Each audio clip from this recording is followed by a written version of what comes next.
everyone, and welcome back to another video! Yippee! So today, we'll be following up on the previous Artist Diary video, and we're gonna continue drawing on this packaging material with these fantasy, somewhat looking illustrations. Yes, I'm actually serious about drawing on every single leaf, and wow, that commitment is beyond me too. I still don't really know what to do with the other sheets, although right now I kind of have a vague idea of what I want to do next, but for the other one, I'm not very sure yet. So if you have any ideas or suggestions, preferably something that involves lily pads, feel free to comment below. So yeah, anyway, the idea for this one was a mismatch of lots of little ideas and images, and I want to dedicate this video to sharing them with you here, sort of as a reminder from myself and by extension you too, my dear viewer, that you can be inspired by anything. The starting point of this illustration's a bubbling cauldron of seemingly disjointed images, like I said, and ideas that I've kept in my head for a very long time now. Everything in this piece references either a small detail in my life or something that I just like a lot.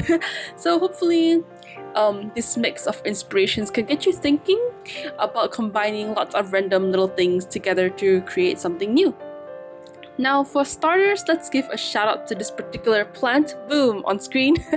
It's a lemon plant that I've been growing for the past 4 months or so, and I love this plant in particular because its one leaf has a very eccentric shape, and I find it really tricky to draw. It curves and bends in a way that I find is quite unique. It has a bump here, and it curves and flows quite strangely.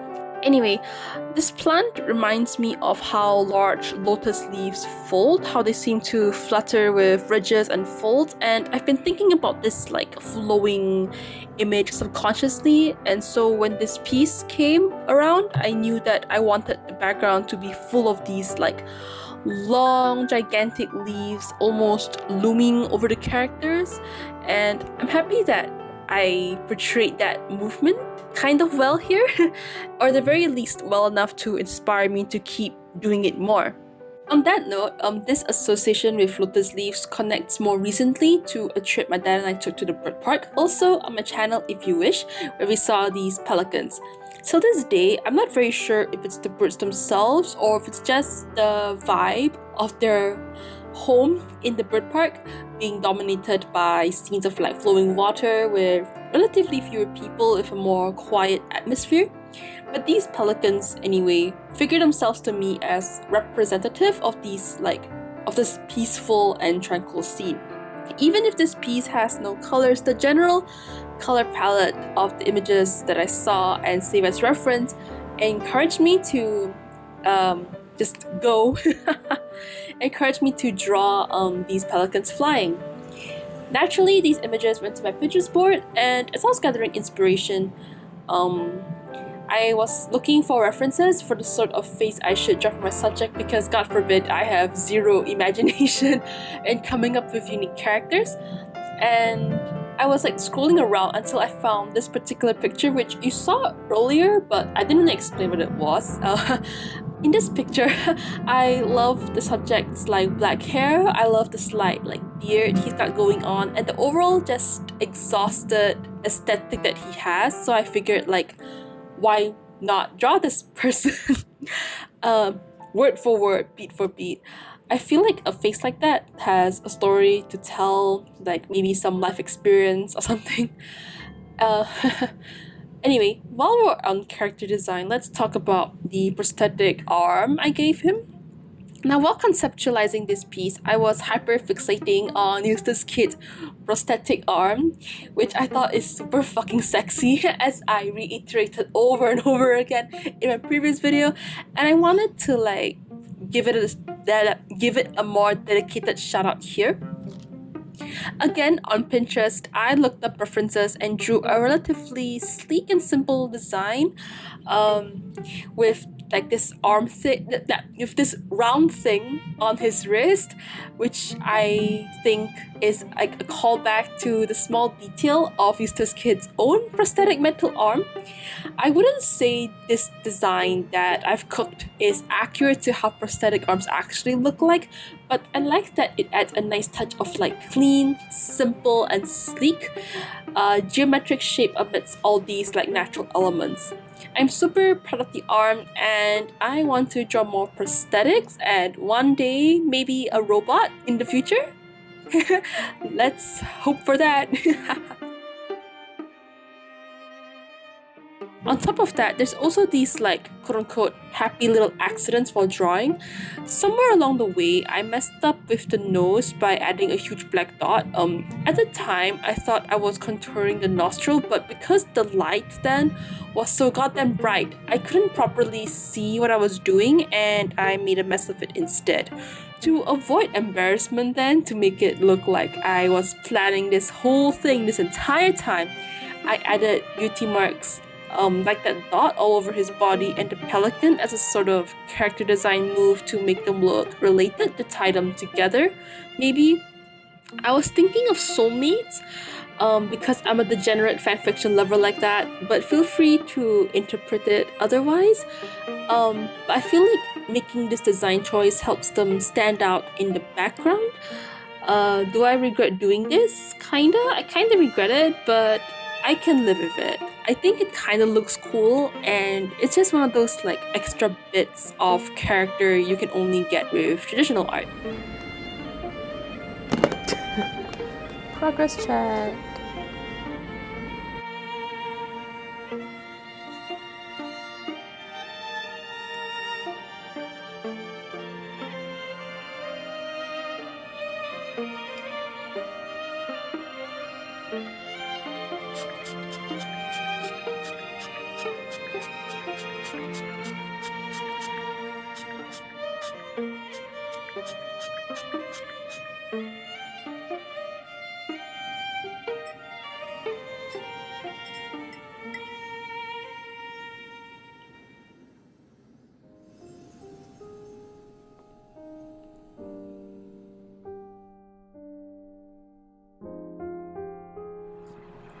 Now, I want to try something new with this piece. More specifically, I want to try painting.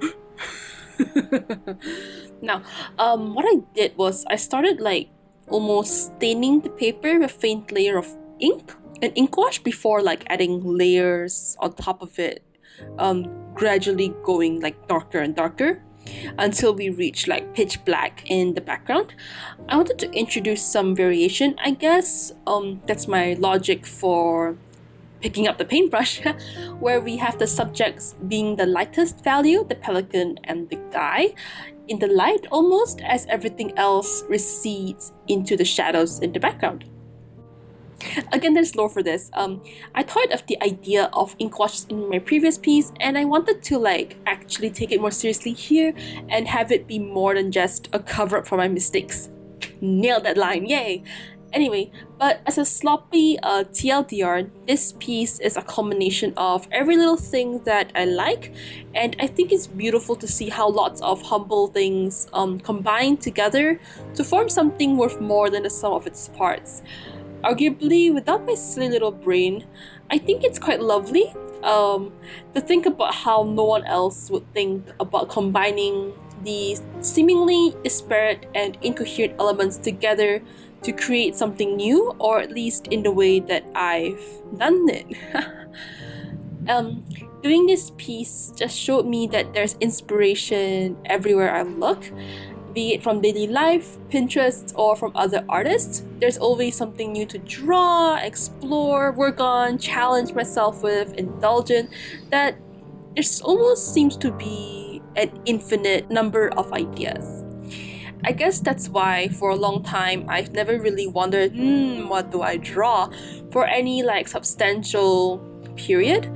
There's always something, like I said, new to do, and I think rather than practically looking for inspiration, like listening to music, looking at artist or, God forbid, living your fucking life. I think what's more important is to have some focus and like a critical mind of what you're keeping in your head as inspiration in your visual library. I feel like it's one thing to admire something, but it's quite another to say, yes, this oddly specific thing is exactly what I'm looking for, and I'm gonna think about this consistently for 3 months and to draw it. But to be fair, I believe from the bottom of my cold, dead heart that only warms at the sight of Trafalgar Law that artists or creatives have this ability to do whatever they want, that they can create anything from nothing. But I feel like if you really want to tap into this potential, you really need to focus and think more seriously what you want to create. It doesn't have to be like a deeper message if that's not what you're into, and neither does it have to be about creating a portfolio, again, if that's not what you're into. Just think like right now, what tickles your fancy, and more broadly, what do you want your artwork to mean, if at all? I think being more thoughtful of what you want and observing your surroundings might actually be helpful in giving some direction to your creative practice. I feel like for me personally, latching onto something concrete is the hardest part of finding inspiration. I realize that if I'm not careful, I tend to dismiss whatever I see, saying things like, oh, this is too small, like there's nothing I can do with this. Or, oh, this is too deep and big brain for me, I can't do it. Maybe it's tough because you're forcing yourself to be inspired right there and then. And for me, I feel like being more thoughtful about what I'm seeing, what I'm experiencing is the way for me to overcome this situation of art block, I guess, if that's what you want to call it. Anyway, it's to me it's always important to keep ideas in your back pocket, in your head, or on the Pinterest board, or writing it down somewhere so that they will be accessible as and when you need it, when you're bored or something. To be fair, you ideally shouldn't spend all day waiting around for a muse to bonk you in the head. But I think there's merit in just taking your time and letting things flow slowly and letting a story build up naturally as you arrow in on the things you might want to draw in the future.